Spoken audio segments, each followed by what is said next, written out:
മക്കളെ വിഷമങ്ങളെല്ലാം മാമിച്ച് നിർത്തിയതിലൂടെ അവൻ്റെ പെണ്ണുപിള്ളയും കാര്യങ്ങളും എല്ലാം കൂടെ വണ്ടേ കയറിയിരിക്കുകയാണ്. അവൻ്റെ പുറപ്പെട്ടിനെ വേറെ ആർക്കോ കെട്ടിച്ചു കൊടുത്തു. അവൻ്റെ പ്രേമം മുളയിലെ തുള്ളിയെന്ന് പറഞ്ഞാൽ അവന് ഭയങ്കര വിഷമമാണ് ഗൈസ്. പക്ഷേ എന്ത് പറയാനോ, അവരെ കല്യാണത്തിന് പോലും വിളിച്ചില്ല. അതല്ലേ അവർ ഏറ്റവും വലിയ വിഷമം. നല്ലൊരു സദ്യ വരെ വേസ്റ്റായിപ്പോയി. അങ്ങനെ വാലൊക്കെ മിനിക്ക് തേച്ച് മിനിക്ക് വെച്ചേക്കോ. ഇന്നലെ വരെ പൗഡറും കുട്ടിക്കൂറയും ഇട്ട് നടന്ന് ചെക്കനാ. ഇത് ചെയ്യാനെന്ന് പറ. ഒരു ഇത്തിരി പോലെയുള്ള ഒരുത്തൻ മണ്ടയിലുണ്ട്.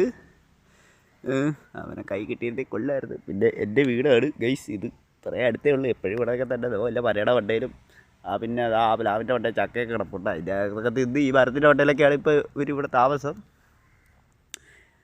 നമ്മൾ ബൈ പറഞ്ഞു വന്ന വിഷയം മാറി. പോട്ടടാ അവള് കരഞ്ഞുകൊണ്ടിരിക്കുന്ന വീഡിയോക്ക് പോസ് ചെയ്യണം. ഇങ്ങോട്ട് അവിടെ ആരോ നോക്കുന്നത്.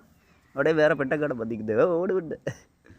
അവിടെ ഇവിടെയൊക്കെ വേറെയൊക്കെ ഉണ്ട് ഗൈസ്. ഈ മരത്തിൻ്റെ വണ്ടയിലെല്ലാം ഉണ്ട്. പിന്നെ ഇവരെ ഞാൻ ഫോക്കസ് ചെയ്യും. ഇവരെന്തിനു പറ്റിയെന്ന് നമുക്കത് അറിയട്ടെ കൊച്ചുകൾ.